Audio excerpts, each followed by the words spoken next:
എന്നെ ക്ഷണിച്ച ഇതിൻ്റെ ഭാരവാഹികളായിട്ടുള്ള അമ്പല കമ്മിറ്റി ഭാരവാഹികളോട് ആദ്യമായിട്ട് തന്നെ എൻ്റെ വിനീതമായ നന്ദി രേഖപ്പെടുത്തുകയാണ്. ഈ അരുമാനൂർ എന്ന പേര് അരുമയാർന്ന ഊര് എന്നാണ് ഞാൻ മനസ്സിലാക്കുന്നത്. അരുമയാർന്ന ഊര് മാത്രമല്ല, അരുമയാർന്ന ജനങ്ങൾ വസിക്കുന്ന ഒരു നാട് കൂടിയായിട്ടാണ് ഞാൻ ഇതിനെ കാണുന്നത്. അതുകൊണ്ടുകൂടി ആയിരിക്കണം ഒരുപക്ഷെ എന്നെ ക്ഷണിക്കാനും ഞാൻ ആ ക്ഷണം സ്വീകരിച്ച് ഇവിടെ വരാനും ഒരു നിമിത്തം. അതൊരു ഭാഗ്യമായിട്ട് ഞാൻ കരുതുകയാണ്. കാരണം നയനാർ ദേവൻ്റെ മുമ്പിൽ വന്നു നിന്ന് രണ്ടു വാക്ക് സംസാരിക്കുക എന്ന് പറയുന്നൊരു വലിയ ഭാഗ്യമായിട്ട് ഞാൻ കരുതുകയാണ്. നമുക്ക് അമ്പലത്തിൽ നിന്ന് തന്നെ തുടങ്ങാം. ഇവിടുത്തെ പ്രതിഷ്ഠ എന്ന് പറയുന്നത് നമുക്കറിയാം, നയനാർ നാച്ചിയാർ എന്ന സങ്കല്പത്തിലുള്ള ഒരു പ്രതിഷ്ഠയാണ്. ഒരു തരത്തിൽ അർത്ഥനാരീശ്വര സങ്കല്പത്തിലേക്ക് നമ്മളൊന്ന് ആലോചിച്ച് നോക്കിയാൽ അതിൽ തന്നെ ഈ വനിതാ സമ്മേളനത്തിൻ്റെ ഒരു പ്രസക്തിയുണ്ട്. അർത്ഥനാരീശ്വരാണ്, പകുതി പുരുഷൻ പാതി സ്ത്രീ. ആ ഒരു സങ്കല്പത്തിൽ നിന്നാണ് നമ്മൾ ശരിക്കും നമ്മുടെ സാമൂഹ്യ വ്യവസ്ഥയും മൂല്യബോധങ്ങളെയൊക്കെ കൊണ്ടുവരേണ്ടത്. ഇപ്പൊ നമ്മളറിയാം, മാതാപിതാക്കൾ, ഭാര്യ ഭർത്താക്കന്മാർ, സഹോദരി സഹോദരന്മാർ, മകൻ മകൾ, എല്ലാത്തിൻ്റെയും ചേർത്ത് പാതി പുരുഷൻ പാതി സ്ത്രീ, അങ്ങനെയാണ് അഭിസംബോധന ചെയ്യുന്നത്. ഇപ്പം ക്രൈസ്തവ വിശ്വാസികളെ സംബന്ധിച്ച് ആദി ദൈവം എന്ന് പറയുന്ന അവരുടെ ആദവും അവയുമാണ്. ഹിന്ദുക്കളുടെ ഒരു സങ്കല്പത്തിൽ നമുക്കറിയാം, ശിവന്റെ വാമഭാഗത്തിരിക്കുന്ന പാർവതി ദേവിയും കൃഷ്ണൻ രാധ, ശബരിമല പോയി നമുക്കറിയാം അയ്യപ്പനുണ്ട്, ഒപ്പം മാളികപ്പുറമുണ്ട്. അപ്പോൾ അത്തരത്തിൽ നമ്മുടെ വിശ്വാസങ്ങളെല്ലാം ഒരു പാതി പുരുഷൻ പാതി സ്ത്രീ എന്ന സങ്കല്പത്തിൽ തന്നെയാണ്. പക്ഷേ അതുകൊണ്ട് ഇവിടെ ഒരു വേർതിരിവിന്റെ ആവശ്യമില്ലെന്നാണ് ഞാൻ മനസ്സിലാക്കുന്നത്. ഷിനു മെമ്പർ ഇവിടെ ഇരുന്നത് സമത്വത്തിന്റെ ഭാഗമായിട്ടാണ്. ഷിനു മെമ്പർ വേണം, ഇവിടെ ഒരു പുരുഷനുള്ളത് തന്നെയാണ് അതിൻ്റെ സമത്വം എന്ന് പറയുന്നത്. അപ്പൊ ഈ അർത്ഥനാരീശ്വര ശക്തി എന്ന് പറയുന്നത് ഇവിടെ സ്ത്രീ പുരുഷ സമത്വത്തിന്റെ ആവശ്യമൊന്നുമില്ല. ഇവിടെ പ്രസിഡന്റും പറഞ്ഞു, ജില്ലാ പഞ്ചായത്ത് മെമ്പറും പറഞ്ഞു, ഞാനും പറയുന്നു അടിവരയിട്ട് സ്ത്രീ പുരുഷ സമത്വത്തിന്റെ ആവശ്യമൊന്നുമില്ല. കാരണം എന്താണ്, ഇവിടെ സമത്വം ഉണ്ട്, നമ്മളിൽ തന്നെ സ്ത്രീകളിൽ തന്നെ ആ സമത്വം ഉണ്ട്. പക്ഷേ എങ്കിൽ എന്താണ്, ആ സമത്വത്തെ ഒരു ശക്തി, നമ്മളിലുള്ള ശക്തിയെ നമ്മൾ കരുത്താർജിച്ച് കൊണ്ടുവരികയും അത് സത്യസന്ധമായും ആത്മാർത്ഥമായും നമ്മൾ സമർപ്പണം ചെയ്തെങ്കിൽ മാത്രമേ നമുക്ക് ആ ഒരു ലെവലിലേക്ക് എത്താൻ കഴിയുള്ളൂ. ഇപ്പോൾ ഇവിടെ സ്റ്റേജിലിരിക്കുന്ന മുഴുവൻ വനിതകളും ആ ഒരു കരുത്ത് കാണിച്ചിട്ടുള്ളവർ തന്നെയാണ്. അപ്പോൾ നമുക്കറിയാം, സ്ത്രീകളെ കുറിച്ച് വളരെ അധികം കവിഭാവനകളുണ്ട്. പക്ഷെ നമ്മുടെ ചരിത്രം നോക്കിയാൽ തിരുവിതാംകൂർ ഭരണകാലത്ത് നങ്ങേലി എന്ന് പറയുന്ന ഒരു ക്യാരക്ടറിനെ കുറിച്ച് നിങ്ങൾക്കറിയാം. അവർ അന്ന് മുലക്കരം ചോദിച്ച് വന്നെത്തിയ ഉദ്യോഗസ്ഥരോട് കയർത്ത് സംസാരിക്കുകയും ഈ കരം പിരിക്കുന്നതിനെതിരെ പ്രതിഷേധിച്ചതിനെ തുടർന്ന് അവരുടെ പ്രതിഷേധം അവർ മുറിച്ചു മാറ്റിയിട്ടാണ് പ്രതിഷേധിച്ചത്. അത് തുടർന്ന് അവരെ രക്തം വാർന്ന് മരിക്കുകയും അവരുടെ ഭർത്താവ് അവരുടെ ചിതയിൽ ചാടി മരിക്കുകയാണ് ചെയ്തത്. അപ്പോൾ നമ്മൾ ആലോചിച്ച് നോക്കണം, അവിടെ മുതലേ നമ്മുടെ ആൺ പെൺ സമത്വം ഉണ്ട്. ആ ഭാര്യയുടെ ചിതയിൽ ചാടിയ ഭർത്താവ് മരിക്കുന്നു എന്ന് പറയുന്നത് വലിയ, നമ്മൾ എത്രമാത്രം ഡീപ്പായിട്ടുള്ള ഒരു അഫെക്ഷനാണ് അവിടെ ഉള്ളതെന്ന് ആലോചിക്കണം. അന്ന് പ്രതിഷേധിച്ച നങ്ങേലി മുതൽ നമുക്കറിയാം, വടക്കം പാട്ടുകളിലെ ഉണ്ണിയാർച്ചയും ബ്രിട്ടീഷുകാർക്കെതിരെ പൊരുതിയ ഝാൻസി റാണിയും, എന്തിന് നമ്മുടെ ഇന്ത്യൻ പ്രധാനമന്ത്രിയായിട്ടുള്ള ഇന്ദിരാഗാന്ധിയും, ഇപ്പൊ നമ്മുടെ രാഷ്ട്രപതിയായിട്ടുള്ള ദ്രൗപദി മുർമു, എല്ലാവരും, ഈവൻ PT ഉഷ മുതൽ ബഹിരാകാശത്ത് പോയ കൽപ്പന ചൗള ആയാലും സുനിത വില്യംസ് ആയാലും PT ഉഷ ആയാലും KR ഗൗരമ്മ ആയാലും ഏത് മേഖലയിൽ എടുത്താലും ഈ ശക്തി ആർജിച്ച് മുന്നോട്ട് വന്നിട്ടുള്ള വനിതകൾ തന്നെയാണ്. ഒരുപക്ഷെ അതിൻ്റെ പിന്നിൽ ഇവർ രണ്ടുപേരും പറഞ്ഞ കാര്യമുണ്ടാവും. ആ സൊസൈറ്റി അവരെ സപ്പോർട്ട് ചെയ്തിട്ടുണ്ട്, ആ കുടുംബം അവരെ സപ്പോർട്ട് ചെയ്തിട്ടുണ്ട്, അവരുടെ പുരുഷന്മാർ അവരെ സപ്പോർട്ട് ചെയ്തിട്ടുണ്ട്. അപ്പോൾ ഞാനിവിടെ ഒരു മമ്മൂട്ടിയുടെ ഒരു സിനിമയെ കുറിച്ച് പറയാൻ ആഗ്രഹിക്കുകയാണ്, രാക്കുയിലിൻ രാജസദസ്സിൽ. അതിനകത്ത് എനിക്ക് തോന്നുന്നു എസ് രമേശൻ സാറാണ് അതിൻ്റെ ലിറിക്സ് എഴുതിയിരിക്കുന്നത്. പൂമുഖവാതിക്കൽ സ്നേഹം വിടർത്തുന്ന പൂന്തിങ്കളാകുന്നു ഭാര്യ. ആ പാട്ട് മുഴുവൻ നിങ്ങളൊന്ന് എല്ലാവരും ഒന്ന് എടുത്ത് ഒന്നും കൂടി വായിച്ചു. എനിക്ക് തോന്നുന്നു ഒരാളെങ്കിലും ആ വരി പാടാത്ത ഒരു സ്ത്രീയോ ഒരു പുരുഷനോ ഉണ്ടാവില്ല. മമ്മൂട്ടിയുടെ സുഹാസിനിയുടെ വളരെ മനോഹരമായിട്ടുള്ള ചിത്രീകരണം കണ്ടാൽ ആ പാട്ട് എല്ലാവരുടെയും ഹൃദയത്തിൽ ഇന്നുമുണ്ട്. ആ പാട്ടിൽ ആ കവി പറഞ്ഞിരിക്കുന്ന സ്ത്രീ ആരാണെന്നാണ്. കാര്യത്തിൽ മന്ത്രിയും കർമ്മത്തിൽ ദാസിയും അതുപോലെ അന്നദാനേശ്വരിയും ഭൂമിയെക്കാളും ക്ഷമയുള്ള സൗഭാഗ്യ ദേവിയാണ് എൻ്റെ ഭാര്യ എന്നാണ്. ഇപ്പോൾ ഒരു സ്ത്രീ നിങ്ങൾ ഓർക്കണം, പല ഭാവങ്ങളുണ്ട്. എന്തൊക്കെയുണ്ട്? അമ്മയായ ഭാവം, ദേവിയായ ഭാവം, പിന്നെ പറയാമോ ലക്ഷ്മിയായ ഭാവം, ലാസ്റ്റ് ഒരു ഭാവമുണ്ട്. എന്താണ്? ഭദ്രകാളിയുടെ ഒരു ഭാവമുണ്ട് അല്ലേ? അപ്പോൾ അമ്പലത്തിൽ പോയിട്ട് അമ്മേ നാരായണ, ദേവി നാരായണ, ലക്ഷ്മി നാരായണ, ഭദ്രേ നാരായണ. നിങ്ങൾ വിചാരിച്ചാൽ മതി, സ്ത്രീ ലക്ഷ്മി ആവണോ, ദേവിയാകണോ, അമ്മയാകണോ, ഭദ്രകാളിയാവണോ? നിങ്ങൾ ആലോചിച്ചാൽ മതി. ഞാൻ പറയുന്നതിൽ എന്തെങ്കിലും പ്രശ്നമുണ്ട് നിങ്ങൾ ഇങ്ങോട്ട് പറയാം. അപ്പൊ ഇങ്ങനെ പല വർണ്ണനകളിൽ ദേവിയെ പറയുമെങ്കിലും ഈ ഭാവങ്ങളൊക്കെ നമുക്ക് വീട്ടിൽ കിട്ടുന്നുണ്ടോ? പുരുഷന്മാർ അമ്പലത്തിൽ പോയിട്ട് അമ്മേ നാരായണ, ദേവി നാരായണ, ലക്ഷ്മി നാരായണ, ഭദ്രേ നാരായണ എന്ന് വളരെ ഭക്തിപൂർവ്വം പ്രാർത്ഥിക്കും. എന്തുകൊണ്ട് വീട്ടിൽ ചെന്നിട്ട് ഇത് ഭാര്യയുടെ മുമ്പിൽ പറഞ്ഞുകൂടാം? അമ്മേ നാരായണ, ഭാര്യ കണ്ട ദേവി ലക്ഷ്മി നാരായണ, എന്താ പറയാൻ പറ്റാത്തെ? നമ്മൾ സ്ത്രീയെ അമ്മയായിട്ടാണ് കരുതുന്നത് അല്ലേ? അമ്മ എന്ന് പറഞ്ഞാൽ എന്താണ്? പ്രകൃതി. പ്രകൃതിയാണ് അമ്മ. എന്തുകൊണ്ട് ആ സ്ത്രീയെ പ്രകൃതിയായിട്ട് ഉപമിക്കുന്നത്? പ്രകൃതി നമുക്കെല്ലാം തരുന്നില്ലേ? വായു തരുന്നില്ലേ? വെളിച്ചം തരുന്നില്ലേ? വെട്ടം തരുന്നില്ലേ?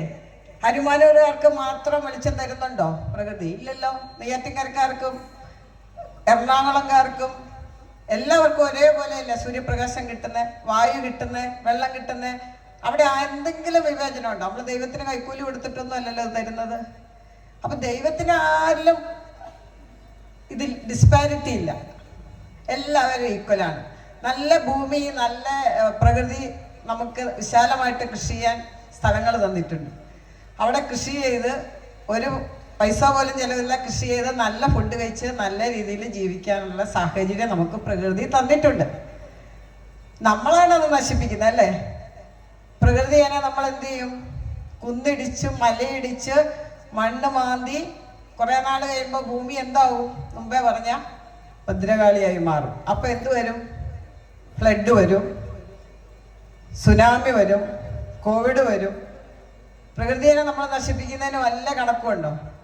കിട്ടുന്ന പ്ലാസ്റ്റിക്കും കയ്യിൽ കിട്ടുന്ന ചപ്പ് ചവറ് മുഴുവൻ നമ്മൾ അയലോക്കങ്ങാരുടെ പറമ്പിലേക്ക് ഇടും. പോട്ടെ, പുഴയിലേക്ക് വലിച്ചെറിയും, കടലിലേക്ക് വലിച്ചെറിയും. കടലും നമ്മുടെ പുഴയും റോഡും തോടും എല്ലാം വേസ്റ്റുകൾ കൊണ്ട് നിറയുന്ന ഒരു കാലം. നമ്മൾ തന്നെ വലിച്ചെറിയുന്ന സംസ്കാരം. അതേപോലെ തന്നെയാണ് സ്ത്രീകളും.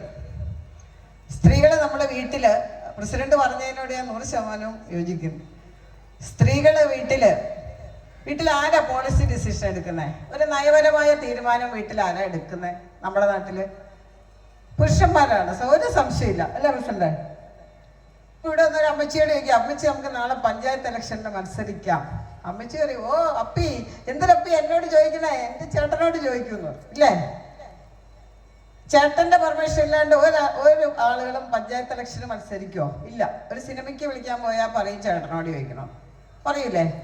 എന്നാൽ ഏതെങ്കിലും ഒരു പുരുഷനോട് എന്ന് ചോദിക്കുകയാണ്, ചേട്ടാ നമുക്ക് നാളെ പഞ്ചായത്തിൽ മത്സരിക്കാം. ആ ചേട്ടൻ ഭാര്യയോട് ചോദിക്കുവോ, എടി ഞാൻ പഞ്ചായത്തിൽ പോയി മത്സരിച്ചോട്ടെ?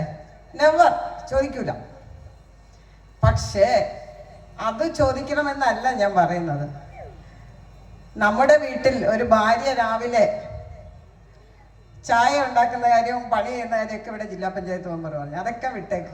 ഒരു ചായ രാവിലെ ഭർത്താവ് എണീറ്റ് ഗമയില് കസാരയൊക്കെ വലിച്ചിട്ട് രാവിലെ പത്രം വായിച്ച് ചായ പ്രതീക്ഷിച്ചിരിക്കുന്ന ഒരു സന്ദർഭം, അതാണല്ലോ നമ്മുടെ ഇവിടുത്തെ നോർമൽ സന്ദർഭം.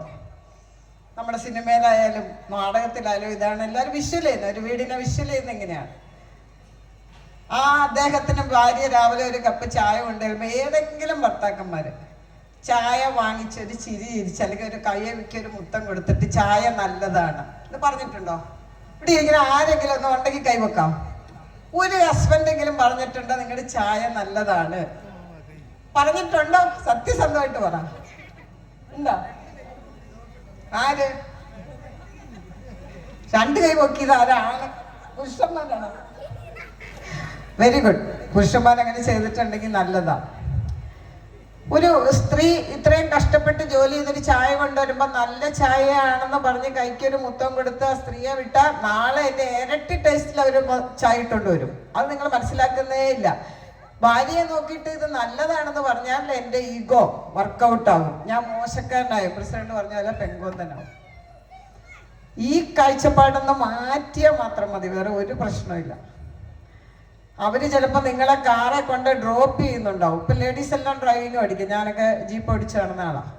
നമ്മൾ ഒരാളെ ഡ്രോപ്പ് ചെയ്ത് നമ്മുടെ ഭർത്താവിനെ നമ്മുടെ ഭാര്യ ചിലപ്പോൾ ഡ്രോപ്പ് ചെയ്തിട്ട് വരുമായിരിക്കും ഓഫീസ്. ഡ്രോപ്പ് ചെയ്യുമ്പോൾ നിങ്ങൾ താങ്ക്സ് പറയാറുണ്ടോ? അല്ലെങ്കിൽ ഒന്ന് അഭിനന്ദിക്കാറുണ്ടോ നിങ്ങൾ അവരെന്നെ ഡ്രോപ്പ് ചെയ്ത് ഞാൻ ഒരു അഭിനന്ദനം നിങ്ങൾ കൊടുക്കാറുണ്ടോ? ചേർത്ത് നിർത്തി കൊള്ളാം നീ ചെയ്തത് വെൽ ഡൺ എന്ന് പറയുന്ന എത്ര പുരുഷന്മാരുണ്ട്? നിങ്ങൾ അങ്ങനെയൊന്ന് പറഞ്ഞു നോക്ക്. നാളെ ഇവിടെ ഇരിക്കുന്ന മുഴുവൻ മനുഷ്യന്മാരെ നിങ്ങൾ രാവിലെ ചായ കൊണ്ടുവരുമ്പോൾ ഭാര്യയോട് പറയുക ഇത് നല്ല ചായയാണ്, കൊള്ളൂല്ലെങ്കിലും നല്ലതെന്ന് പറഞ്ഞു നോക്ക്. അവര് പിറ്റേ ദിവസം സൂപ്പറായിട്ടുള്ള ചായ ഉണ്ടാക്കിക്കൊണ്ട് നിങ്ങളൊന്നും പറയാതെ മുഖത്ത് പോലും നോക്കാതെ ചായ മേടിച്ച് കുടിച്ച് അവിടെ വെച്ചിട്ട് പോയാൽ അവര് ഈ ഇദ്ദേഹത്തിന് എന്തിട്ട് കൊടുത്താലും ഇത് തന്നെ, അതുകൊണ്ട് ഇത് മതി എന്ന് വിചാരിക്കും. ഇല്ല, ശരിയല്ലേ? നല്ലൊരു ബിരിയാണി ഉണ്ടാക്കിയാൽ, നല്ലൊരു ഫിഷ് കറി ഉണ്ടാക്കിയാൽ നിങ്ങൾ അഭിനന്ദിക്കണം അവരെ. നിങ്ങളൊന്ന് അഭിനന്ദിച്ച് നോക്ക്. ഒരു ഈഗോയൊക്കെ പോട്ടെ. എന്തിനാണ് ഈഗോ ഇവിടെ? നമ്മുടെ ഭാര്യ, നമ്മുടെ കുട്ടികൾ, ഈ കുടുംബത്തിന് നമ്മൾ എന്തിനാണ് ഈഗോ വെക്കുന്നത്? ഈഗോ എല്ലാം കളഞ്ഞ് നിങ്ങളൊന്ന് പരസ്പരം അങ്ങനെ ഒന്ന് യോജിച്ചു നോക്ക്. അതിൻ്റെ ഒരു ഗുണം എന്താണെന്നറിയോ? ഈ ചേർത്ത് പിടിക്കലും ഈ സ്നേഹപ്രകടനവും ഈ സല്യൂട്ടും ഈ വെൽഡൺ എന്ന് പറയുന്നതും നമ്മുടെ കുട്ടികൾ കണ്ടുപിടിക്കുന്നുണ്ട്. കുട്ടികൾ അതാണ് കണ്ടുപിടിക്കേണ്ടത്. എൻ്റെ അച്ഛൻ എൻ്റെ അമ്മയെ അപ്രീഷിയേറ്റ് ചെയ്യുന്നു, എൻ്റെ അച്ഛൻ എൻ്റെ അമ്മ ചെയ്യുന്ന ഓരോ കാര്യത്തിനെ സപ്പോർട്ട് ചെയ്യുന്നു, അഭിനന്ദിക്കുന്നു. അമ്മയ്ക്ക് അതിൽ നിന്നുണ്ടാകുന്ന ഊർജം നിങ്ങൾ വിചാരിക്കുന്ന നിസ്സാര ഊർജം അല്ല. ആ ഊർജത്തിൽ നിന്നാണ് അവർ ഭാവി കെട്ടിപ്പടുക്കുന്നതും. നമുക്കുള്ള ഇന്ദിരാഗാന്ധിയെ പോലുള്ളവരും KR ഗൗരിയമ്മയെ പോലുള്ളവരും ഇവിടെ ഇരിക്കുന്ന ജില്ലാ പഞ്ചായത്ത് മെമ്പറെ പോലെയും പഞ്ചായത്ത് പ്രസിഡന്റിനെ പോലെയൊക്കെയുള്ള വനിതകളായി മാറുന്നത്. അത്രയും ഊർജം നിങ്ങൾ അവർക്ക് കൊടുക്കാൻ പറ്റും. അത് വേറെ എവിടെയും കിട്ടത്തില്ല. അതാണ് പാതി പുരുഷൻ പാതി സ്ത്രീ എന്ന് പറയുമ്പോൾ ജോലിക്ക് മാത്രം പാതിയും വേറെ ഒന്നിനും ഇല്ല എന്നുള്ള സ്റ്റാൻഡ് എടുക്കരുത്. നിങ്ങൾ ദയവ് ചെയ്ത് നാളെ മുതൽ നിങ്ങൾ ഇതുവരെ ചെയ്തു വന്ന ശീലങ്ങളെ ഒന്ന് മാറ്റി നോക്കൂ. നിങ്ങൾക്ക് നല്ല ബിരിയാണി കിട്ടും, നല്ല ചായ കിട്ടും, നിങ്ങളെ ഡ്രോപ്പ് ചെയ്ത് കൊണ്ടുപോകും, എല്ലാ കാര്യങ്ങളും ചെയ്യും.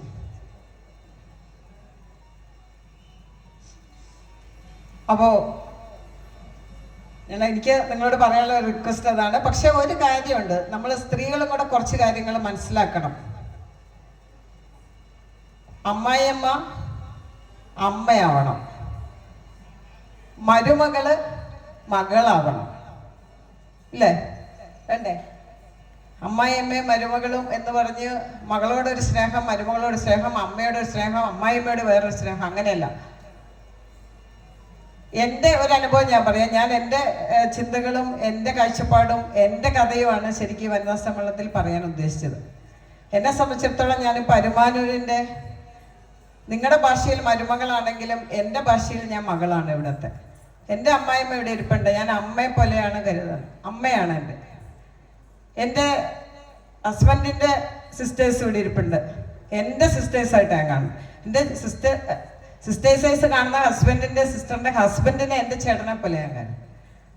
അവിടെ നമുക്ക് വേറെ കുടുംബം അല്ലെങ്കിൽ വേർതിരിവൊന്നും ഇല്ലാതെ നമ്മുടേതായ സംസ്കാരമാണെന്ന് നമ്മൾ എല്ലാവരെയും വിചാരിച്ചാൽ, നമ്മൾ ഇന്ത്യക്കാരെല്ലാം സഹോദരന്മാരെന്ന് പറയുമ്പോൾ നമ്മൾ കളിയാക്കിച്ചിരിക്കുക. അപ്പോൾ നമുക്ക് ആരെയും കല്യാണം കഴിക്കാൻ പറ്റില്ല എന്ന് ചിലപ്പോൾ കളിയാക്കും. പക്ഷെ അതല്ല അതിൻ്റെ ഒരു കൺസെപ്റ്റ്, ഒരു കാഴ്ചപ്പാടെന്ന് പറയുന്നത് ആ കൾച്ചർ വളർത്തിയെടുക്കുക എന്നുള്ളതാണ്. എല്ലാം നമുക്ക് അയലോക്കംകാരോട് ഈഗോ തോന്നേണ്ട കാര്യമില്ല. നമ്മുടെ മുന്നിൽ വളർന്ന് നല്ല പഠിച്ച് IAS കിട്ടിയ ഒരാളോട് നമുക്ക് ഈഗോ തോന്നേണ്ട കാര്യമില്ല. കഴിവുള്ള ആളുകൾ, നമ്മളെല്ലാവരിലും കഴിവും ശക്തിയുണ്ട്. അന്തർലീനമായി കിടക്കുന്ന നമ്മുടെ ഈ കരുത്തിനെ ശക്തിയെ നമ്മൾ ആർജിച്ചു കൊണ്ടുവരണം എന്നുള്ള എൻ്റെ ഒരു അനുഭവത്തിൽ, എൻ്റെ ഒരു സ്റ്റോറി പറഞ്ഞാൽ, എനിക്ക് വനിത എന്ന നിലയിൽ ഞാൻ ഇന്ന് വരെ പ്രവർത്തിച്ചു വന്ന ഒരു പ്രവർത്തന മണ്ഡലത്തിൽ നിന്ന് എനിക്ക് പിന്നോക്കം പോകേണ്ടി വന്നിട്ടില്ല. എന്നെ ഒരു വനിത എന്ന നിലയിൽ ആരും മാറ്റി നിർത്തുകയോ മറിച്ച് കൂടുതൽ ഉത്തരവാദിത്തങ്ങൾ തരികയാണ്. എൻ്റെ അനുഭവത്തിൽ എനിക്ക് അതാണ് കിട്ടിയത്. ഞാൻ 23-ാമത്തെ വയസ്സിൽ പഞ്ചായത്ത് പ്രസിഡൻ്റായതാണ്. ഈ പറഞ്ഞ പോലെ സംവരണം ആവശ്യമില്ല, സമത്വം ആവശ്യമില്ല എന്ന് പറഞ്ഞാലും വീട്ടിൽ നിന്ന് കൊടുക്കുന്ന സമത്വവും കാര്യങ്ങളും ഉണ്ടെങ്കിൽ ഒരു സംവരണത്തിന് ആവശ്യമില്ല ഇവിടെ. അപ്പോൾ അത്തരത്തിൽ ഞാൻ പഞ്ചായത്ത് പ്രസിഡന്റ് ആയിരിക്കുമ്പോൾ, നിങ്ങൾക്കറിയാം, പ്രസിഡന്റിനെ അറിയാം, നമുക്ക് നേരം വിളിക്കുമ്പോൾ ആളുകൾ നമ്മുടെ അടുത്ത് വരും, പരാതികൾ കേൾക്കണം. അവിടെ വെള്ളം കിട്ടുന്നില്ല, ഇവിടെ സ്ട്രീറ്റ് ലൈറ്റ് എത്തുന്നില്ല, അവിടെ ട്രാഫിക് പ്രശ്നം, എനിക്ക് വീടില്ല, കക്കൂസില്ല, കുടിവെള്ളമില്ല, റോഡില്ല, ഇഷ്ടം പോലെ പരാതി മുഴുവൻ നമ്മൾ കേൾക്കണം. പരാതികൾ കേൾക്കാനുള്ള ഒരു മനസ്സ് നമുക്ക് വേണം. അങ്ങനെ കേട്ട് സാധാരണക്കാരനായ ആളുകൾക്ക് വേണ്ടി നമ്മൾ എങ്ങനെ നമ്മളെല്ലാവരും ഇവിടെ ജീവിച്ചിരിക്കുന്നുണ്ടല്ലേ, പക്ഷെ സാമൂഹ്യ പ്രതിബദ്ധതയോടുകൂടി എത്ര പേര് ജീവിക്കുന്നു എന്നതിലാണ് നമ്മുടെ സിഗ്നേച്ചർ നമ്മൾ സമൂഹത്തിൽ അടയാളപ്പെടുത്തേണ്ടത്. ഒത്തിരി സാമൂഹ്യ കാര്യങ്ങൾ നമുക്ക് ഈ ലോകത്തിന് വേണ്ടി, നമ്മുടെ അയലോക്കത്തുള്ളവർക്ക് വേണ്ടി, നമ്മുടെ റോഡിൽ കിടക്കുന്നവർക്ക് വേണ്ടി, പാവങ്ങൾക്ക് വേണ്ടി ചെയ്യാൻ പറ്റും. അങ്ങനെ ഒത്തിരി കാര്യങ്ങൾ എനിക്ക് ചെയ്യാൻ എൻ്റെ ഔദ്യോഗിക ജീവിതം അതിനുള്ള ഒരു വഴിത്തിരിവായി വന്നിട്ടുണ്ട്. ഞാൻ പഞ്ചായത്ത് പ്രസിഡന്റ് 5 വർഷം ആയതിനു ശേഷം ആ ടൈമിൽ നമ്മൾ വനിതകൾക്ക് വേണ്ടി ഒത്തിരി പ്രോജക്റ്റുകൾ, ഇവിടെ പ്രസിഡന്റ് വനിതാ ജംഗ്ഷനൊക്കെ പറഞ്ഞ പോലെ വളരെയധികം വരുമാനദായകമായ പ്രോജക്റ്റുകളൊക്കെ കൊണ്ടുവരാൻ ശ്രമിച്ചിട്ടുണ്ട്. അതിനുശേഷം ഞാൻ പഞ്ചായത്ത് സെക്രട്ടറി ആയിട്ടിരിക്കുമ്പോഴാണ് നമ്മുടെ എറണാകുളത്തെ പ്രളയം വരുന്നത്. ഈ പ്രളയം എന്ന് പറയുമ്പോൾ തിരുവനന്തപുരംകാർക്ക് വലിയ പ്രളയത്തിന്റെ ഭീകരതയൊന്നും അത്രയ്ക്ക് അങ്ങ് മനസ്സിലാവില്ല, അവർക്ക് അത്രയും പ്രശ്നമായിട്ടില്ല. പക്ഷേ എറണാകുളവും പത്തനംതിട്ടയും ആലപ്പുഴയും വയനാടും ഒക്കെ ഒലിച്ചു പോയത് നിങ്ങൾക്കറിയാം. പ്രളയം വന്നപ്പോൾ എത്ര ജീവനുകളാണ് പോയെന്നൊക്കെ അറിയാം. ഇപ്പൊ എറണാകുളത്ത് അത്രയും ഫ്ലഡിന് വന്നതിന് ശേഷം റോഡുകളിൽ മുഴുവൻ വേസ്റ്റാണ്. കാരണം വെള്ളം കയറിയിട്ട് വീടുകളിലെ ഫർണിച്ചർ, ബാഗ്, കട്ടല്, കോട്ട് എല്ലാം റോഡിലേക്ക് വലിച്ചെറിഞ്ഞു എല്ലാവരും. പിന്നെ അത് ഉപയോഗിക്കാൻ പറ്റത്തില്ല. ഈ വേസ്റ്റുകൾ എറണാകുളം മുതൽ പറവൂര് വരെ കിലോമീറ്റർ കണക്കിന് റോഡ് സൈഡിൽ ഇങ്ങനെ കിടക്കുക. ഇതെങ്ങനെ നമ്മൾ മാറ്റും എന്നുള്ളതായിരുന്നു ഞങ്ങളുടെ അന്ന് ജില്ലാ collector Muhammad Y Safirulla IAS സാറായിരുന്നു ജില്ലാ കളക്ടർ. ഞങ്ങളെല്ലാവരും കുറേ ഉദ്യോഗസ്ഥരും. അന്ന് കളക്ടർ എന്നോട് പറഞ്ഞു, ഈ വേസ്റ്റ് മാറ്റുന്നതിൻ്റെ നോഡൽ ഓഫീസറായിട്ട് വർക്ക് ചെയ്യണമെന്ന് പറഞ്ഞു. അത്രയും പുരുഷ ഉദ്യോഗസ്ഥരുടെ ഇടയിൽ നിന്ന് അദ്ദേഹം എന്നെ എന്താ തിരഞ്ഞെടുത്തതെന്ന് എനിക്ക് മനസ്സിലായില്ല. പക്ഷേ എന്നെ ഏൽപ്പിച്ച ദൗത്യം ഒരു കുറവും വരുത്താതെ ഇംപ്ലിമെന്റ് ചെയ്തു എന്നുള്ളതാണ് എനിക്ക് പറയാനുള്ള ഒരു കാര്യം. ഞങ്ങൾ പിറ്റേ ദിവസം രാവിലെ മുതൽ ടോറസിനെയൊക്കെ നമ്മൾ ദൈവമായിട്ടാണ് കരുതിയിരുന്നത്. ടോറസ് ഭഗവാൻ എന്ന് വരെ ഞങ്ങളെന്ന് വിളിച്ച് ടോറസുകളും ടിപ്പറുകളും എല്ലാ പഞ്ചായത്തിലേക്കും നമ്മൾ അയക്കുകയും അവിടെ നേരം വെളുത്ത് 4 മണി നേരം വെളുക്കുമ്പോൾ പോയി റോഡിൽ നിന്ന് ഈ വേസ്റ്റ് എല്ലാം ടിപ്പറിൽ കയറ്റി ബ്രഹ്മപുരം എന്ന് പറയുന്ന ഒരു ഡംപിങ് യാർഡിൽ കൊണ്ടുപോയി കംപ്ലീറ്റും മലകൾ പോലെയാണ് അടുക്കിയത്. കഴിഞ്ഞ ദിവസങ്ങൾ തീ പിടിച്ചതൊക്കെ അതിൻ്റെ വാർത്തയൊക്കെ വന്നിരുന്നു. അതിന് ശേഷം ഈ വേസ്റ്റുകൾ മുഴുവൻ അവിടെ നിന്ന് മാറ്റിയില്ല എങ്കിൽ പകർച്ചവ്യാധികൾ വന്ന് ആളുകൾ മരിക്കും. അറിയാം, കുറേ വേസ്റ്റുകൾ വന്നാൽ പകർച്ചവ്യാധികൾ വളരെ പെട്ടെന്ന്, ഇപ്പൊ കോവിഡൊക്കെ വന്നത് നിങ്ങൾ കണ്ടതാണ്, പല പല കാരണങ്ങൾ കൊണ്ട് വരുന്നതാണ്. അപ്പൊ അത് വളരെ അടിയന്തര പ്രാധാന്യത്തോടെ ഡിസാസ്റ്റർ മാനേജ്മെന്റാണ്. അത് നമ്മൾ മൊത്തം എറണാകുളം ജില്ലയിലെ മുഴുവൻ പഞ്ചായത്തുകളും പ്രളയത്തിൽ മുങ്ങിപ്പോയിരുന്നു. ഈ 82ഓളം ഗ്രാമപഞ്ചായത്തുകളിലെ വേസ്റ്റാണ് ഞങ്ങൾ ഒരാഴ്ച കൊണ്ട് നീക്കം ചെയ്യാനുള്ള നടപടി. നേരം വെളുത്ത 4 മണി മുതൽ വൈകിട്ട് 12 മണി വരെ ഇവിടെ ഗ്രൗണ്ടിൽ നിന്ന് ലെവൽ ചെയ്ത് വേസ്റ്റ് ഞങ്ങൾ ഡംപ് ചെയ്തുകൊണ്ടേയിരുന്നു. അതൊരു ദൗത്യം. അടുത്ത ദൗത്യം ഇതിനു ശേഷം എന്നെ ഏൽപ്പിച്ചൊരു ദൗത്യമാണ് ODF, അതായത് സെൻട്രൽ ഗവൺമെന്റ് ഒരു പ്രോജക്റ്റാണ് ഓപ്പൺ ഡിഫെക്കേഷൻ ഫ്രീ എന്ന് പറയുന്നത്. അതായത് പൊതു ഇടങ്ങളിൽ ടോയ്ലറ്റ് സൗകര്യങ്ങളില്ലാത്തവർ പൊതു ഇടങ്ങളിൽ അത് ചെയ്യുന്നു. അത് ഒഴിവാക്കാനായിട്ട് എല്ലാ വീടുകൾക്കും സാനിറ്റേഷൻ, ടോയ്ലറ്റ് സൗകര്യം കൊടുക്കണം. എറണാകുളം ജില്ലയിൽ കുട്ടമ്പുഴ ഗ്രാമപഞ്ചായത്ത് എന്ന് പറയുന്ന ഒരു പഞ്ചായത്തിൽ ട്രൈബൽ കോളനിയുണ്ട്. 150ഓളം ട്രൈബൽ ഫാമിലി ഉണ്ട്. അവിടെ ആർക്കും ടോയ്ലറ്റ് ഇല്ല. അങ്ങ് ഫോറസ്റ്റ് എന്ന് പറഞ്ഞാൽ 13 കിലോമീറ്ററോളം നടന്ന് തലച്ചുമടിൽ ഈ ക്ലോസറ്റും സിമെന്റും ചുടുകട്ടയും തലയിൽ ചുമട് 13 കിലോമീറ്റർ കൊണ്ട് എത്തിച്ചാൽ മാത്രമാണ് അവിടെ ഫിറ്റ് ചെയ്യാൻ പറ്റുള്ളൂ. ഫോറസ്റ്റ് ആണ്, ഭയങ്കര ഭീകരമായ വനമാണ്. കുട്ടമ്പുഴ എന്ന് പറഞ്ഞ സ്ഥലം നിങ്ങൾ കേട്ടിട്ടുണ്ടാവും, പൂയംകുട്ടി എന്ന് പറയുന്ന സ്ഥലം കേട്ടിട്ടുണ്ടാവും. അവിടെ ഇത്രയും മുഴുവൻ ഫാമിലിക്കും ടോയ്ലറ്റ് നിർമ്മിക്കാനുള്ളതിൻ്റെ ചാർജ് ഓഫീസറായിരുന്നു ഞാൻ. ആ ദൗത്യം അന്ന് ഏൽപ്പിച്ചപ്പോൾ എൻ്റെ ഹസ്ബൻഡ് ഇവിടെ ഇരിപ്പുണ്ട്. എന്നോട് പറഞ്ഞ് നിന്നെ കൊണ്ടൊന്നും ഇത് സാധിക്കൂല എന്നൊന്ന് പറഞ്ഞു എന്നോട്. സാധിക്കൂല എന്ന് പറഞ്ഞാൽ അവർക്ക് സാധിക്കാത്ത കാര്യമായിരുന്നു. ആരും സാധിക്കും. അതുപോലെ ആണുങ്ങളെ ആരുമല്ല ആ ദൗത്യത്തിലും കളക്ടർ തന്നെയാണ് എന്നെ ഏൽപ്പിച്ചത്. അപ്പോൾ നമ്മൾ ഫസ്റ്റിലെ അവിടെ ചെന്നു, പ്രസിഡന്റിനെ ഇവരെ സെക്രട്ടറിയൊക്കെ മീറ്റിംഗ് എടുത്തു. അപ്പോൾ അവിടുത്തെ എല്ലാവരും പറഞ്ഞു ഒരു ടോയ്ലറ്റ് പണിയാൻ 1.5 ലക്ഷം രൂപ വേണമെന്ന് പറഞ്ഞു. നമുക്കറിയാം ഇവിടെ നമ്മൾ പഞ്ചായത്തിൽ നിന്ന് കൊടുക്കുന്നത് എത്ര, ഇപ്പം 2000-4000 ഒക്കെയാണ് കൊടുക്കുന്നത്. 1.5 ലക്ഷം രൂപ. വേറെ ഒന്നുമല്ല, ഈ ജീപ്പ് 4 വീലർ ജീപ്പ് മലയക്കൂടെ പോകുന്ന ജീപ്പുണ്ട്. അതിൽ കുറച്ച് ദൂരം ഈ ഒരു 10 കട്ടയാണ് ഒരു ജീപ്പിൽ പോകാൻ പറ്റും. ജീപ്പിന് അവിടം വരെ പോകാൻ 3000 രൂപ പ്ലസ് ഇവിടുത്തെ നമ്മുടെ ക്ലോസറ്റ്, പൈപ്പ്, സിമെന്റ്, കട്ട, ഇതെല്ലാം കൂടെ കൂട്ടി അവിടുത്തെ എഞ്ചിനീയർ അവിടെ ഇരുന്ന് എസ്റ്റിമേറ്റ് എടുത്തിട്ട് 1.5 ലക്ഷം പറഞ്ഞു. കളക്ടർ അടുത്ത് നമ്മൾ പറഞ്ഞു, സാർ ഒരു ടോയ്ലറ്റിന് 1.5 ലക്ഷം. അപ്പോൾ ഭയങ്കര റേറ്റാണ്. അത്ര റേറ്റ് തരാൻ സർക്കാരിന് അത്ര റേറ്റ് കിട്ടത്തില്ല. ശരി, അടുത്ത കടമ്പ എന്താണ്? എല്ലാവരും ഉദ്യോഗസ്ഥരെല്ലാം പിൻവാങ്ങി. ഒന്നും നടക്കണ കാര്യമല്ലെന്ന് എന്നോട് പറഞ്ഞു. ഇത്രയും തുകയ്ക്ക് നമുക്ക് ചെയ്യാൻ പറ്റൂല എന്ന് പറഞ്ഞു. അപ്പൊ എല്ലാവരും അതിൽ നിന്ന് പിന്തിരിഞ്ഞു, ആ ഉദ്യമത്തിൽ നിന്നേ പിന്തിരിഞ്ഞു. പക്ഷേ ഞാൻ പിന്തിരിഞ്ഞില്ല. ഞാൻ അവിടെ ഇരുന്ന് അന്ന് അവിടെ കുറെ കടക്കാർ വന്നിരുന്നു. ഈ ടോയ്ലറ്റിന്റെ ഒക്കെ സാനിറ്ററി ഷോപ്പിന്റെ കുറെ ആളുകളെ നമ്മൾ വിളിച്ചിരുന്നു, വണ്ടിക്കാരെ വിളിച്ചിരുന്നു, അവിടെ വ്യാപാരി വ്യവസായയുടെ ആളുകളൊക്കെ വിളിച്ചിരുന്നു. അപ്പം ഞാൻ പറഞ്ഞു, നിങ്ങളുടെ 1.5 ലക്ഷം അവിടെ നിൽക്കട്ടെ, ഞാൻ പറയുന്ന രീതിയിൽ ഒന്ന് റേറ്റ് കൂടാൻ പറഞ്ഞു. അപ്പം ഞാൻ ചോദിച്ചു, ക്ലോസറ്റിന് എത്ര രൂപ? അവർ പറഞ്ഞ് 750 തരാം. പൈപ്പിന് എത്ര രൂപ? ഇത്ര രൂപയ്ക്ക് തരാം. കട്ട, ഒരു ക്ലോസറ്റിന് എത്ര കട്ട, ഒരു ടോയ്ലറ്റിന് എത്ര കട്ട, ഇത്ര ഒരു ചെറിയ റൂമിന് എത്ര കട്ട, അതിനെത്ര സിമെന്റ്, കണക്കൂട്ടി വന്നപ്പോൾ ടോട്ടൽ ചെയ്യാൻ പറഞ്ഞു. 27,000 രൂപ പണിയാൻ പറ്റും. 27,000 രൂപയാണ് 1.5 ലക്ഷത്തിന്റെ സ്ഥാനത്ത്. നമ്മൾ അങ്ങനെ ചോദിക്കുമെന്ന് അവിടെ ഇരുന്ന് ആരും വിചാരിച്ചില്ല. അപ്പോൾ ഇത് 27,000 വന്നപ്പോൾ കളക്ടർ സാങ്ഷൻ തന്നു. ചെയ്തോ, ആ തുക നമുക്ക് സ്പോൺസർഷിപ്പിലൂടെ മേടിച്ചിട്ട് തരാം, പകുതി സർക്കാരിൻ്റെ എടുക്കാം. അതിന് ഓർഡർ നൽകുകയും നമ്മൾ അന്ന് എല്ലാ കടക്കാരെയും വിളിച്ചിട്ട് അത്രയും ഫാമിലിക്ക് വേണ്ട, അവിടെ ഫോറസ്റ്റിന്റെ ഉദ്യോഗസ്ഥരുണ്ടായിരുന്നു, ഓരോ ഉദ്യോഗസ്ഥർക്കും അതിൻ്റെ ചുമതല കൊടുത്ത് ഓരോ വീട്ടിലും പോയി ടോയ്ലറ്റ് നിർമ്മിക്കാനുള്ള ചുമതല ഓരോ ഫോറസ്റ്റിലെ ഗാർഡുകൾക്കും അവിടുത്തെ ട്രൈബൽ ഏരിയയിലെ മൂപ്പന്മാർക്കും വീതിച്ചു കൊടുത്തു. അവരുടെ അക്കൗണ്ടിലേക്കാണ് നമ്മൾ പൈസ കൊടുത്തത്. അപ്പോൾ അവര് ഒരു കോൺട്രാക്ടറുടെ സഹായമില്ലാതെ നേരെ കടയിൽ നിന്നും ഹോൾസെയിൽ വിലയ്ക്ക് സാധനങ്ങൾ കൊടുക്കുകയും വണ്ടിക്കാരൊക്കെ പല ഓട്ടങ്ങളും ഫ്രീ ആയിട്ട് തന്നു. അവിടെ നമ്മൾ സാധനങ്ങൾ എത്തിച്ചു. 1 മാസത്തിനകത്ത് ഫുൾ വീടുകളിൽ നമ്മൾ ടോയ്ലറ്റ് നിർമ്മിച്ചു കൊടുത്തു. അപ്പൊ സാധിക്കൂല എന്ന് പറഞ്ഞ കാര്യം നമുക്ക് ഈസി ആയിട്ട് സാധിക്കാൻ പറ്റും.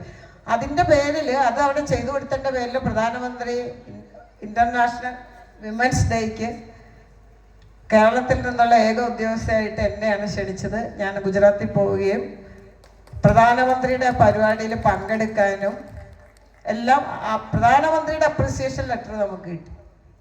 എൻ്റെ ഒപ്പം പഞ്ചായത്ത് പ്രസിഡന്റ് ഉണ്ടായിരുന്നു, ജില്ലാ പഞ്ചായത്ത് പ്രസിഡന്റ്, ജനപ്രതിനിധികൾ എല്ലാവരും ഉണ്ടായിരുന്നു. പക്ഷെ ഉദ്യോഗസ്ഥ ലെവലിൽ കേരളത്തിൽ നിന്ന് വളരെ അപൂർവം ആളുകൾക്കാണ് ക്ഷണം കിട്ടിയത്. അത് കഴിഞ്ഞ് അടുത്ത പോക്ക് ഞാൻ വയനാടിനാണ് പോയത്, പ്രൊമോഷനായി ഡെപ്യൂട്ടി ഡയറക്ടറായി.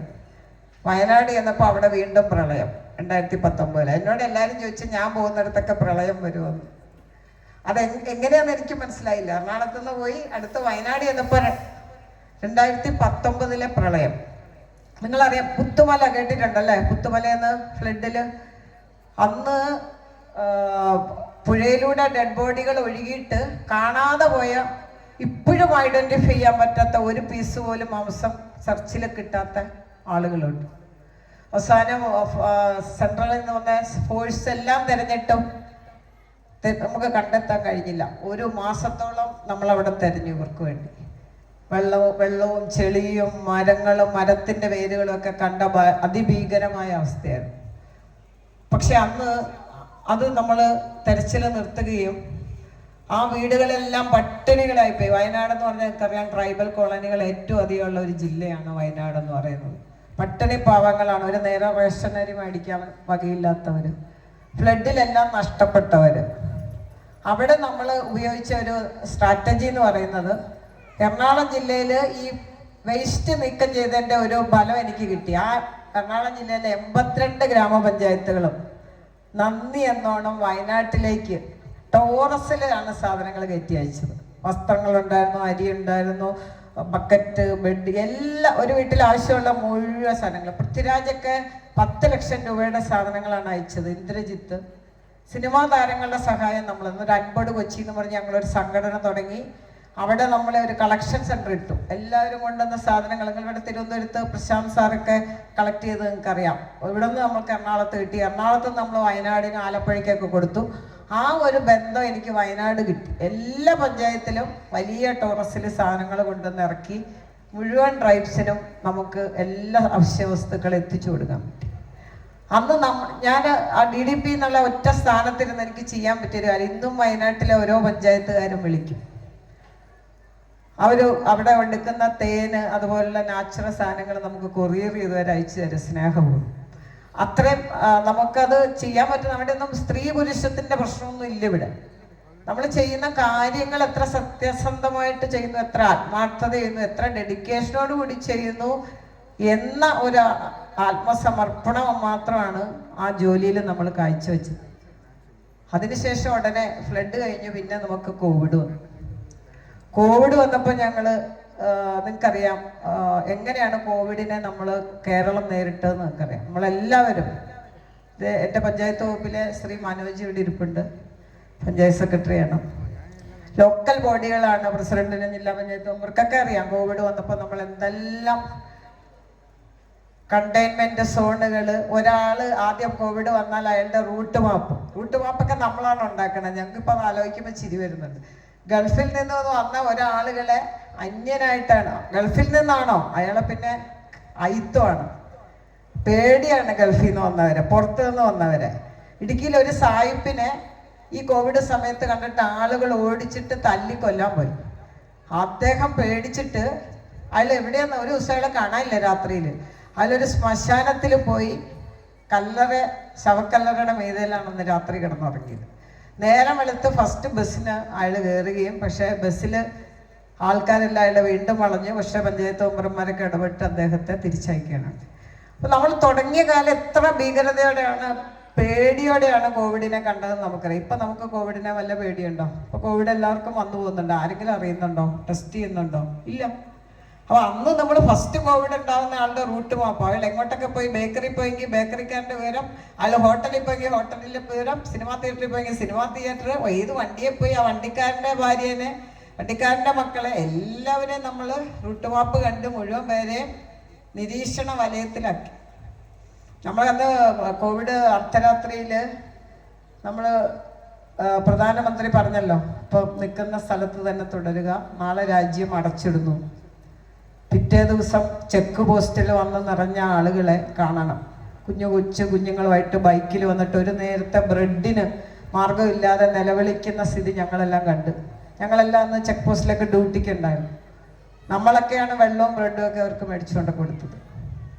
അതുകൂടാതെ പുറത്തുനിന്ന് വന്ന ട്രൈബ്സിനെ, ആദിവാസികളുടെ ഇടയിൽ കോവിഡ് പടരും എന്നുള്ള ഒരിതുകൊണ്ട് അവരെ നമ്മൾ അവിടുത്തെ റിസോർട്ടുകളൊക്കെ എടുത്തിട്ട് അവിടെ താമസിപ്പിക്കുകയൊക്കെ ചെയ്തു. അതൊക്കെ ഒരു വല്ലാത്ത അനുഭവങ്ങളാണ് നമുക്ക്. പുറത്തു പോയി പഠിച്ച ഒത്തിരി കുട്ടികൾ തിരിച്ച് ഇങ്ങോട്ട് വരാൻ പറ്റാതെ കഷ്ടപ്പെട്ടു. അവരേനെ നമ്മൾ ഇങ്ങോട്ട് കൊണ്ടുവരാൻ സ്പെഷ്യൽ വണ്ടി. അയൽ സംസ്ഥാന തൊഴിലാളികൾ കേരളത്തിൽ എത്രയോ പേരുണ്ടായിരുന്നു പണിയെടുക്കാൻ വന്നവർ. അവരേനെ നമ്മൾ അവരുടെ നാട്ടിലേക്ക് തിരിച്ചയക്കണം. പുറത്തുനിന്ന് ഫോറിനേഴ്സായിട്ട് വരുന്ന ആളുകൾക്ക് ഇവിടെ പ്രൊട്ടക്ഷൻ കൊടുക്കണം. അതിൻ്റെ ഇടയിൽ നമുക്ക് ഈ രോഗം വരാതെ നോക്കണം. അങ്ങനെ ഒത്തിരി കാര്യങ്ങൾ നമുക്ക് കോവിഡ് സമയത്ത് നമ്മൾ ചെയ്യേണ്ടി വന്നു. അതിനുശേഷം എനിക്ക് ഫിനാൻസ് കമ്മീഷന്റെ, സംസ്ഥാന സർക്കാരിൻ്റെ പഞ്ചായത്തുകളുടെയൊക്കെ ഫണ്ടുകൾ സംബന്ധിച്ച് കൂടുതൽ വരുമാനം ഉണ്ടാക്കാന്നുള്ള നിർദ്ദേശങ്ങൾ, അങ്ങനെ ഒത്തിരി കാര്യങ്ങൾ അവിടെ ഇരുന്ന് വർക്ക് ചെയ്യാൻ പറ്റി. ഏറ്റവും അവസാനം ഞാൻ എത്തി നിൽക്കുന്ന ഒരു പ്രോജക്റ്റിനെ കുറിച്ച് കൂടി പറഞ്ഞിട്ട് ഞാൻ എൻ്റെ ഈ സംസാരം അവസാനിപ്പിക്കാം. ഷിനു മെമ്പർ അവിടെ ഇരുന്നുകൊണ്ട് പറയുന്നുണ്ട് സമയം കൂടിയെന്ന്. പക്ഷെ മുഖ്യപ്രഭാഷണമാണ്. ലാസ്റ്റ് ഒരു കാര്യം കൂടെ പറഞ്ഞിട്ട് ഞാൻ അവസാനിക്കുക. ഇപ്പം ഞാനിപ്പം ഇൻഫർമേഷൻ കേരള മിഷൻ്റെ ഗവൺമെൻറ് സർക്കാരിൻ്റെ IT മേഖലയിൽ കൺട്രോളറായിട്ട് വർക്ക് ചെയ്യാണ്. നമ്മളൊരു സോഫ്റ്റ്വെയർ ചെയ്യുന്നുണ്ട്. അത് നിങ്ങളോട് കൂടി പറയണമെന്ന് എനിക്കൊരാഗ്രഹമുണ്ട്. സാധാരണ ജനങ്ങൾക്ക് കിട്ടുന്ന എല്ലാ സേവനങ്ങളും ഓൺലൈൻ വഴി നമ്മൾ കൊടുക്കാനുള്ള ഒരു സോഫ്റ്റ്വെയർ ആണ് ഇപ്പോൾ ചെയ്യുന്നത്. അതിൻ്റെ പേര് കെസ്മാർട്ട് എന്നാണ്. കോർപ്പറേഷനിലും മുനിസിപ്പാലിറ്റികളിലും അത് കഴിഞ്ഞ 2024 കേരളത്തിലെ ബഹുമാനപ്പെട്ട മുഖ്യമന്ത്രി അത് ഉദ്ഘാടനം ചെയ്യുകയുണ്ടായി. നിങ്ങൾക്കിപ്പോൾ ഒരു കുട്ടിയുണ്ടായി, ബർത്ത് സർട്ടിഫിക്കറ്റ് നിങ്ങൾക്ക് 2 മിനിറ്റിനകത്ത് നിങ്ങളുടെ വാട്സപ്പിൽ സർട്ടിഫിക്കറ്റ് ഡൗൺലോഡ് ചെയ്യാം. ഇപ്പം എൻ്റെ ചേച്ചിയുടെ മോൻ ഇവിടെ നന്ദു ഇരിപ്പുണ്ട്. കല്യാണം കഴിഞ്ഞേ ഉള്ളൂ, കഴിഞ്ഞ വർഷം. നന്ദു കല്യാണം കഴിഞ്ഞ ഉടനെ മാരേജ് രജിസ്റ്റർ ചെയ്യാതെ പുറത്തു പോയി എന്ന് വിചാരിക്കുക. മോൾ എവിടെയാണ്, മോൻ അവിടെയാണ്. എങ്ങനെ മാരേജ് രജിസ്റ്റർ ചെയ്യും? ഇപ്പോഴത്തെ സാഹചര്യത്തിൽ എന്ത് ചെയ്യണം? 2 പേരും കൂടെ പഞ്ചായത്ത് ഓഫീസിൽ പോയി ഒപ്പിട്ട് കൊടുത്താൽ മാത്രമാണ് മാരേജ് രജിസ്റ്റർ ചെയ്യാൻ പറ്റും. പക്ഷെ ഞങ്ങൾ കൊണ്ടുവന്ന സോഫ്റ്റ്വെയറിൽ നന്ദുവിന് ദുബായിലിരുന്നും മോൾക്ക് ഇവിടെ ഇരുന്നും വീഡിയോ KYCയിലൂടെ ഓൺലൈനിൽ സെക്രട്ടറിയുടെ മുമ്പാകെ വന്നിട്ട് നമുക്ക് ഈ മാരേജ് രജിസ്റ്റർ ചെയ്യുകയും സർട്ടിഫിക്കറ്റ് ഡൗൺലോഡ് ചെയ്യുകയും, ഇവൾക്ക് അവിടെ പോകണമെങ്കിൽ ഈ സർട്ടിഫിക്കറ്റ് മോൻ വരാതെ തന്നെ കൊണ്ടുപോകാം. മാരേജ് സർട്ടിഫിക്കറ്റ് വെച്ചിട്ട് പോകാൻ പറ്റും. അപ്പം അങ്ങനെ എവിടെ ഇരുന്നിട്ട് നമുക്ക് മാരേജ് രജിസ്റ്റർ ചെയ്യാനുള്ള സംവിധാനം.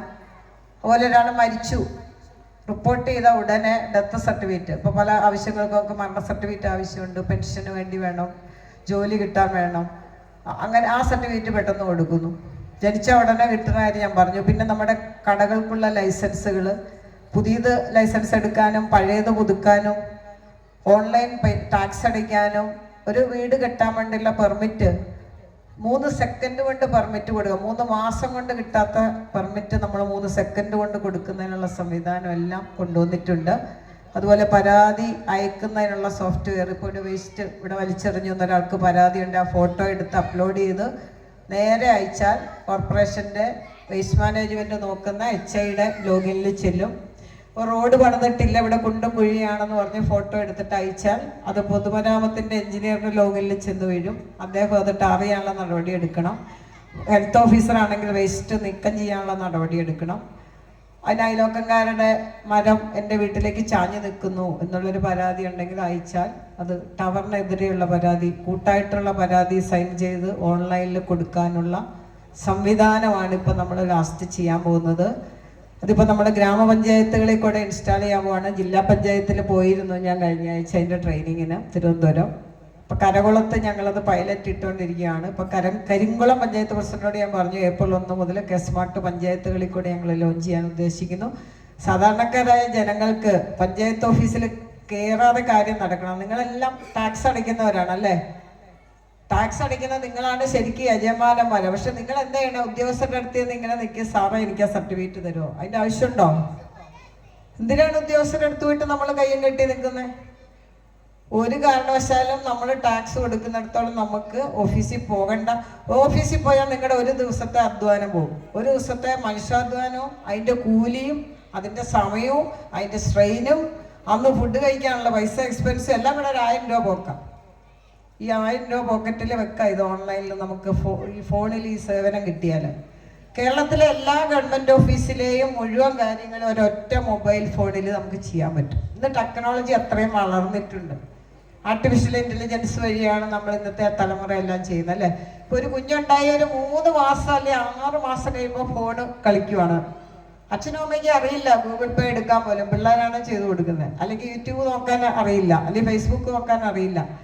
ഇതെല്ലാം കുട്ടികളാണ് ഇപ്പോൾ അച്ഛനമ്മമാരെ പറഞ്ഞു കൊടുക്കുന്നത്. ആ തലമുറ എന്ന് പറയുന്നത് ഭയങ്കര ഡൈനാമിക് ആയിട്ടുള്ളൊരു ഫ്യൂച്ചർ ജനറേഷനാണ്. തീർച്ചയായിട്ടും അവർക്ക് നമ്മൾ ഈ മൂല്യാധിഷ്ഠിതമായ ഒരു എഡ്യൂക്കേഷനും നമ്മുടെ വീടുകളിൽ ഞാൻ മുമ്പേ പറഞ്ഞ ശീലങ്ങൾ വളർത്തിയെടുക്കുകയും സ്ത്രീകളെ സപ്പോർട്ട് ചെയ്യുകയും അത് കണ്ടു വളരുന്ന കുട്ടികൾ ഈ ടെക്നോളജിയോടൊപ്പം ഈ മൂല്യബോധവും കൂടി വളരുമ്പോൾ നിങ്ങൾ ആലോചിച്ച് നോക്കൂ. പ്രസിഡന്റ് പറഞ്ഞ പോലെ രാഷ്ട്ര പുനർനിർമ്മാണത്തിന്റെ വക്താക്കളായിട്ട് നാളെ വളരാൻ വേറൊന്നും വേണ്ട. അതുകൊണ്ട് ദയവ് ചെയ്ത് നിങ്ങൾ സപ്പോർട്ട് ചെയ്യുക. ഞാൻ അറിവ് വെച്ച കാലം മുതൽ ഈ സപ്പോർട്ട് എൻ്റെ വീട്ടിൽ നിന്ന് കിട്ടിയിട്ടുണ്ട്. എൻ്റെ അച്ഛനായാലും എൻ്റെ അമ്മയായാലും എൻ്റെ സിസ്റ്റേഴ്സ് ആയാലും എനിക്ക് ഇത്രയും കാര്യങ്ങൾ ചെയ്യാൻ ഇന്ന് വരെ ഒരു വിലക്കരുത്, അല്ലെങ്കിൽ ഇത് ചെയ്യണ്ട, രാത്രിയായാലും പകലായാലും അവരന്വേഷിക്കാറില്ല നമ്മൾ ഈ ജോലി ചെയ്യുന്നതിൻ്റെ. അങ്ങനെ ഇത്രയും ഫ്രീഡം നമുക്കറിയാം. ഒരു സ്ത്രീയെ സംബന്ധിച്ചിടത്തോളം ഏറ്റവും സന്തോഷം, സ്വാതന്ത്ര്യവും സന്തോഷവുമാണ് ഒരു ലൈഫിൻ്റെ വലിയ കാര്യം തന്നെ. ഞാനിന്നത് വളരെ 100% അനുഭവിച്ചു വന്ന ഒരാൾ, ഇപ്പം അനുഭവിക്കുന്ന ആളുമാണ്. എൻ്റെ ഹസ്ബൻഡായാലും എല്ലാ കാര്യങ്ങൾക്കും എനിക്ക് സപ്പോർട്ടാണ്. എന്ത് പറഞ്ഞാലും എന്നെ അപ്രീഷിയേറ്റ് ചെയ്യും. എല്ലാ കാര്യങ്ങളും വളരെ നന്നായിട്ട് ഫ്രീഡം തരും. അപ്പോൾ എനിക്ക് ഒന്നിനെ കുറിച്ച് ടെൻഷൻ വേണ്ട. ചെയ്യുന്ന കാര്യങ്ങൾ 100% സത്യസന്ധമായും ചെയ്യാനുള്ള ഒരു സാഹചര്യം എനിക്കുണ്ട്. എൻ്റെ ഹസ്ബൻഡിൻ്റെ വീട്ടുകാരുടെ സപ്പോർട്ടും എനിക്ക് അങ്ങനെ തന്നെയുണ്ട്. അതുകൊണ്ട് ഈ സപ്പോർട്ട്, എൻ്റെ അനുഭവമുള്ള സപ്പോർട്ട്, ഇത് ഏതെങ്കിലും ഒരു കുട്ടിക്ക്, ഒരു സ്ത്രീക്ക്, ഒരു പുരുഷന് ഞാനീ പറയുന്നതിൻ്റെ ഏതെങ്കിലും ഒരു ഭാഗം ചെയ്ത് ഒരു മാറ്റം ഉണ്ടാക്കാൻ കഴിഞ്ഞാൽ അതിൽ ഞാൻ ചാരിതാർത്ഥ്യം കൊള്ളുന്നു. അതുകൊണ്ട് ഇത്രയും പറഞ്ഞുകൊണ്ട് ഞാൻ എൻ്റെ വാക്കുകൾ നിർത്തുന്നു. നന്ദി, നമസ്കാരം.